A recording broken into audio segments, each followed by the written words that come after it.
देखो तीसरा क्या है, कहां गया, consider the BCC solid 1 and 2 position the radius of atom B twice of the radius of atom A. ठीक है, बी वाले की रेडियस दुगना है। The unit cell edge length is 50% more is solid. ठीक है, what is approximate packing efficiency. इसका मतलब क्या हुआ बताओ, कैसे करेंगे भाई। अरे भाई कोई दिक्कत नहीं है, तुमसे क्या कह रहा है, जो आरबी है वो कितना है, दुगना है आर ए के। आरबी कितना है, radius of B is 2 times of radius of A. Clear. अब तुमसे आगे क्या कह रहा है, अच्छा अगला आगे क्या कह रहा है, क्या मुझे पढ़ना।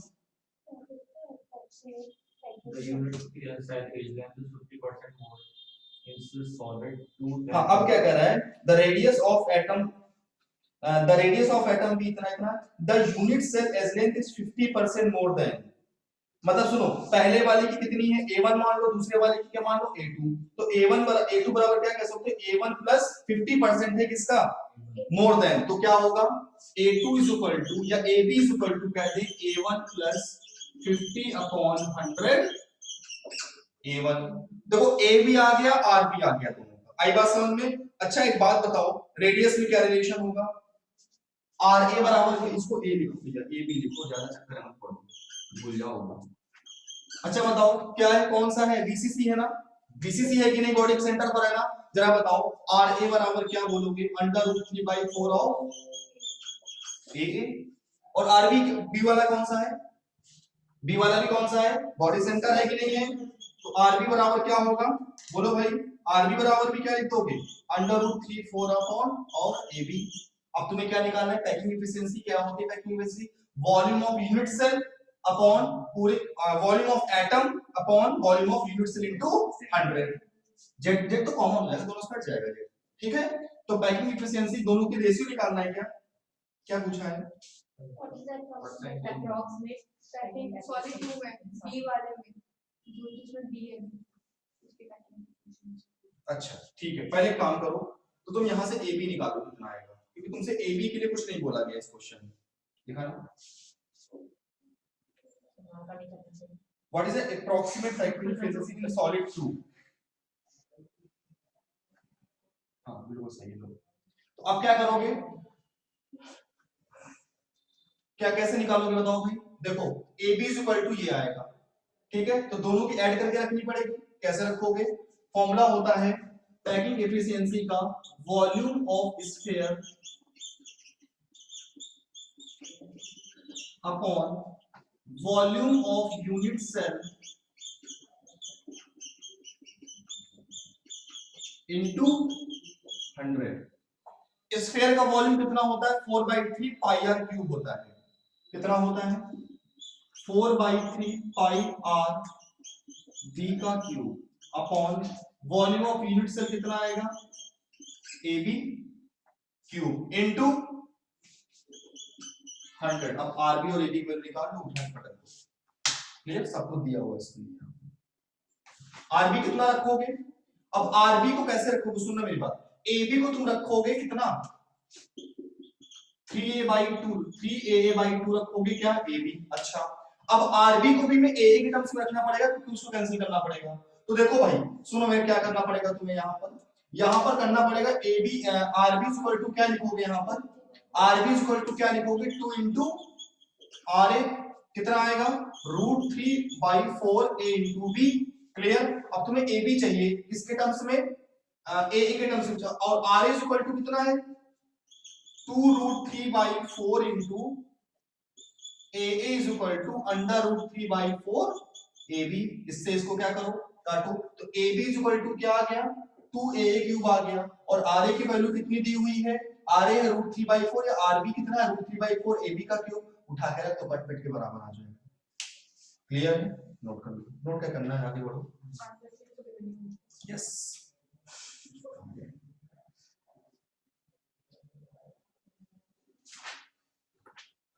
the statement that is incorrect about the interstitial compounds।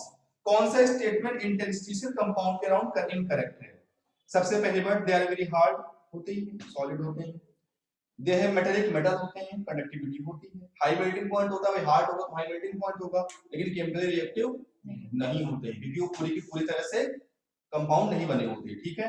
अगला अगला नहीं कर पाए तो सर लो अपना कहीं दिवाली वाले में देख के भी तो इतना करने के बाद। छठा number, the radius of the largest sphere which fits properly at the centre of edge of the body centre कितना होगा? पढ़ा नहीं किया तुमने?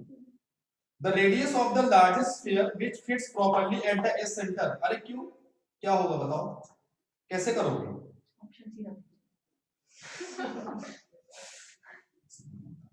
नहीं सर मैं नहीं कर रहा 2 मिनट दो टाइम इसको दो, क्या दिक्कत है? क्वेश्चन पढ़ लो पहले यार, एक बार तुमने क्वेश्चन पढ़ के छोड़ पढ़ दिया। लिया सर, पढ़ लिया। अरे वो यार। तो याद करने वाला है, वो भी याद नहीं कर रहा।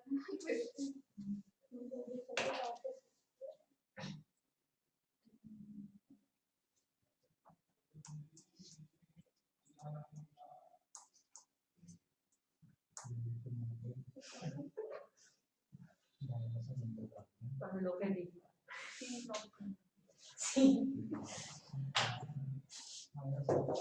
देखो देखो देखो, बीसीसी में कहां रखना है? एक बार क्वेश्चन पढ़ दो, ठीक है, बस पहली लाइन पढ़ दो, स्टार्टिंग पर कोई पढ़ दो। हाँ Which fits properly at the center of the बस कहां रखना है? एज के सेंटर पे रखना है।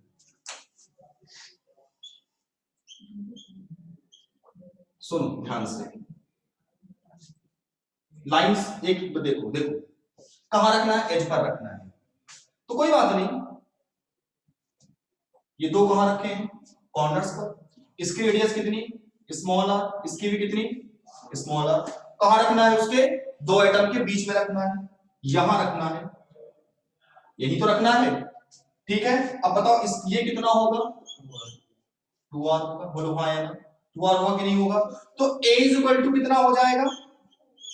2 small r plus capital R, बोलो हाँ या ना? a by 2 is equal to कितना हो जाएगा? Small r plus capital R हो जाएगा, बोलो हाँ या ना? अब एक बात बताओ, बीसीसी में क्या होता है रिलेशन? आगे क्या करना, आगे क्या करना जरा बता दो। अरे 2 स्मॉल आर तो r प्लस r नहीं, वो बीच वाला प्लस 2r। अच्छा कैपिटल आर छोटा कह रहा है, कौन सा कह रहा है? छोटा कह रहा है, अच्छा तो ठीक है, ये कैपिटल से लिख दो, पढ़ने लगे हो, बात तो वही है, भी वही है। क्या कर रहा है? नहीं सर तो नहीं सर आर चेंज क्यों करें? ये दो और अलग अलग है क्या? कौन से? ये दोनों जो भी आ रहे तुमसे क्वेश्चन में क्या कह रहा है? तुमसे क्वेश्चन में साफ साफ बोल रहा है कि कहां गया question? the largest sphere largest spheric radius कह रहा है, अलग हो गई रेडियस उसकी, ठीक है ना, लार्जेस्ट स्फेरिक रेडियस अलग कर दी उसने। अब एक बात बताओ, इसके रेडियस में क्या रिलेशन होगा? कैपिटल R इक्वल टू क्या हो जाएगा? कैपिटल R इक्वल टू हो जाएगा under root 3/4 into small a हो जाएगा, और नहीं होता, ये होता है इस लेंथ में। अब इसको उठा के पटक दो यहाँ, हमें सिर्फ ये बताना है स्मॉल r जो हमने फिट किया है एटम, उसकी रेडियस और a में क्या रिलेशन होगा, सिंपल इतना बताना है। देख लो ए के टर्म्स में पूछ रहा है, ऑप्शन ए के टर्म्स में है। अब r देखो, ये होती है एटम की रेडियस, ये कौन से एटम होते हैं जो बॉडी डायगोनल पर होते हैं, या ये सॉरी बॉडी सेंटर पर होते हैं, या कहां होते हैं? कॉर्नर पर। इसको ना जब ऐसे फिट किया है हमने, उसकी रेडियस पूछी कितनी होनी चाहिए, इसकी रेडियस कितनी हो कि ये इन दोनों के बीच में कहां हो जाए? फिट हो जाए। तो सुनो भाई, r equal to the root 3/4a, उठा के पटको यहां पर, तो ये a/2 और माइनस ले आओ इसको, root 3/4 into a is equal to क्या हो जाएगा? स्मॉल r हो जाएगा। क्लियर?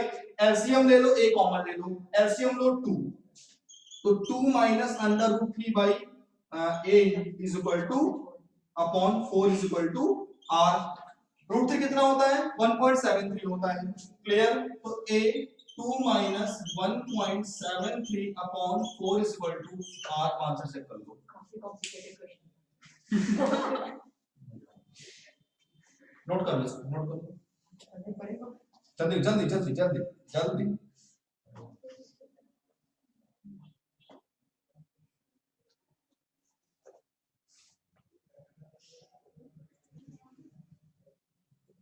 सातवां नंबर सॉल्व करना आपकी जिम्मेदारी है, आपके हाथ में दिया गया भगवान ने।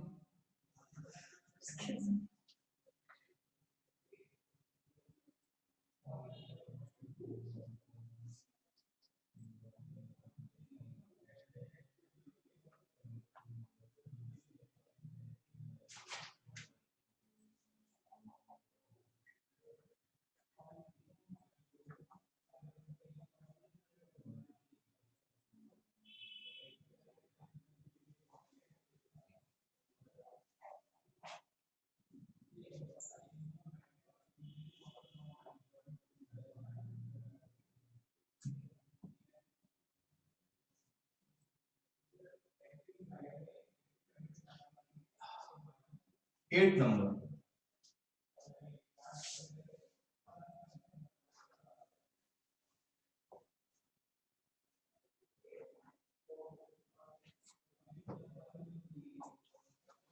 बीट का फॉर्म डाल डॉक्टर बनना है, तो आया कब आ जाएगा वो। पता क्या ठीक है।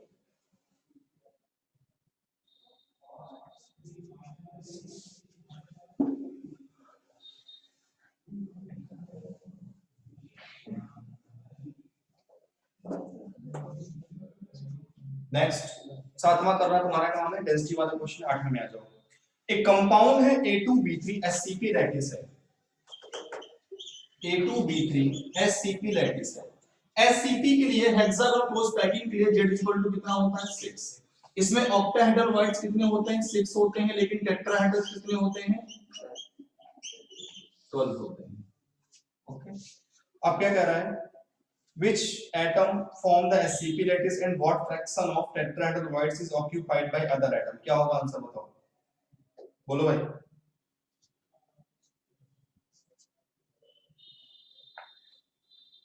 बोलो, हम क्या बता दें, 4 2 बड़ी क्वेश्चन आंसर मैच कर लो, देख लो किसमें आएगा। अरे भाई आंसर मैच कर लो, आंसर सिंपल। A2B3 किसमें आ रहा है देखो, अरे भाई आंसर से चेक कर लो A2B3 किसमें आ रहा है, मैं कह रहा हूं आप आंसर चेक कर लो कौन सा होगा। नहीं हाँ ठीक है, हाँ सर ठीक है। नहीं बी में आ रहा है, देखो कि ठीक से बी में 1/3 सर 2 का हो गया। कौन सा, अरे भाई अच्छा ठीक है, हाँ ठीक है। SCP लैटिस A, मतलब A की वैल्यू क्या हो गई 6 और B क्या हो गया 1/3, तो B कितना हो गया 4, तो कितना हो गया सर नहीं गलत हो गया।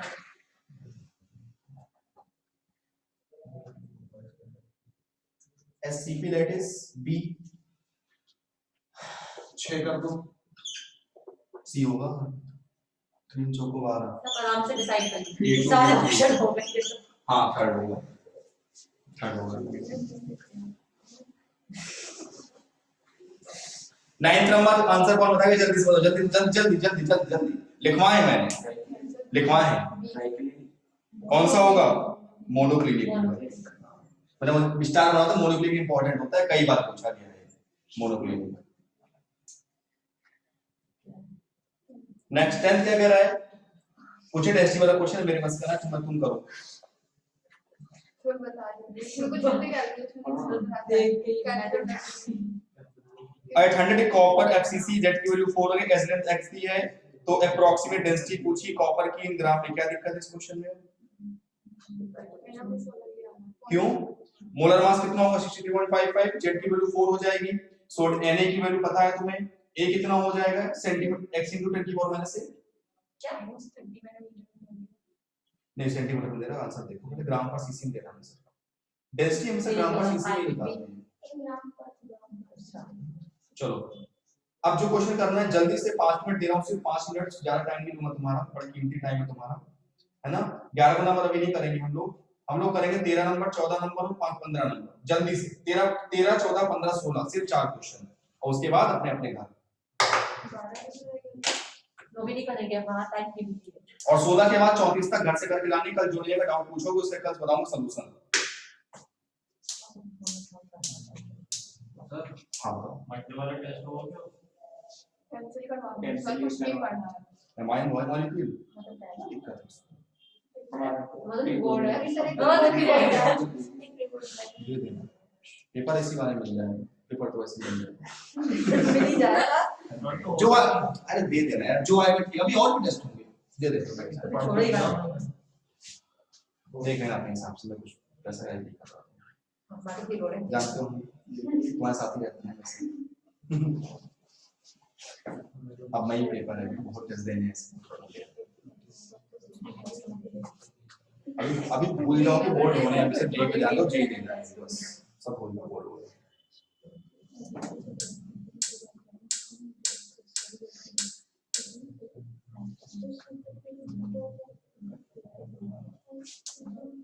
फॉर्म तो डाल दिया ना सब,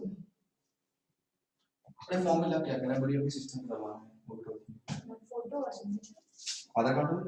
नहीं, नंबर तो दे दो। नंबर तो मैं ही मांगूंगा। हां वो आप अरे सर ये बताओ बाद में फॉर्म आ तो जाएगा। अरे हाँ यार, क्योंकि 2-3 वीडियो देखूंगा तो मेरा एक ही बार होगा। अगला सर हमने ये कह रहे हैं एक बार ना, ये कह रहे हैं कि एक ही बार में भारत भैया एक बार। आई अरे आएगा यार, आएगा। आप बोलो जो खुद ही करा वो आएगा वेबसाइट, मतलब जे में कर रहा है आपका ना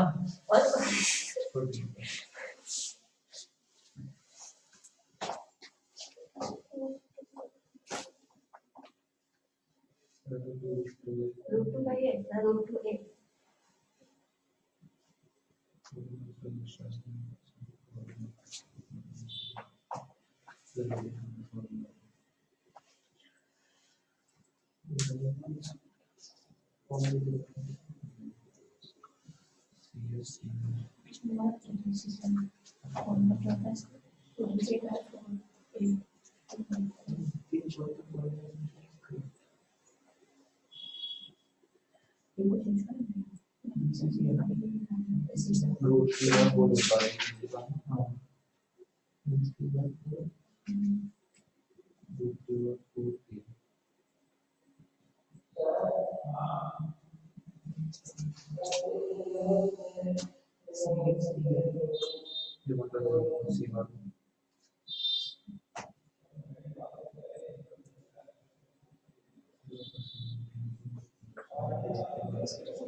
क्या हो गया, कौन सा कोई नहीं टेंशन नहीं टेंशन मत करो, आगे बढ़ो, कोई दिक्कत नहीं, मैंने करा करो।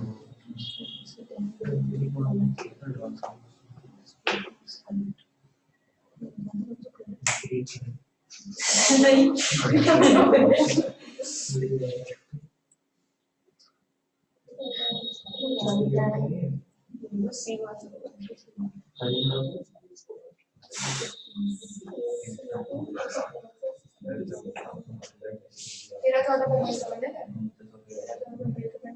तेरा नंबर 16 बोला भी बोलो बताओ 16 दो बड़े क्वेश्चन है, मोबाइल से रख दूंगा, सीधे एक्सप्लेन कर दूंगा, ये एडवांस क्वेश्चन भले है, ये मैंने आपको कराया है क्लास में।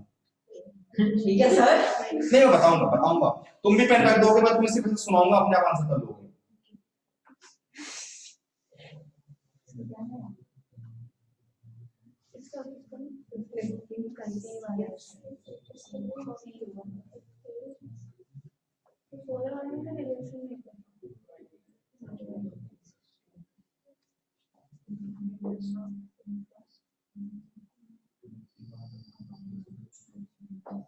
सर बीए का आंसर इसका कितना आ रहा है?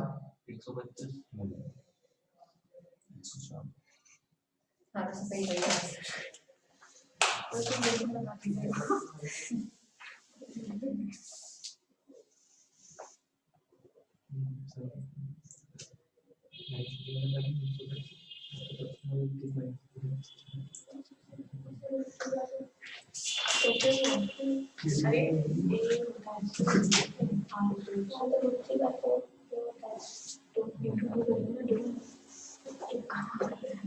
देखो बीच में कटायन होता है और साइड वो सभी क्या होते हैं, एनायन होता है। एक बात देखो, जो ब्लैक वाला है वो किसके ऊपर है, उसके बीच में है, वो 3 ऊपर है और 3 कहाँ है, नीचे है, मतलब कोऑर्डिनेशन नंबर कितनी है, 6 है, तो रेडियस रेशियो क्या हो गया, 0.414 हो गया। ऑक्टाहेड्रल है, बीसीसी में होता है, तो रेडियस रेशियो क्या हो गया, 0.414, तो radius of cation upon radius of anion बराबर कितना हो गया, 0.414 हो गया क्वेश्चन।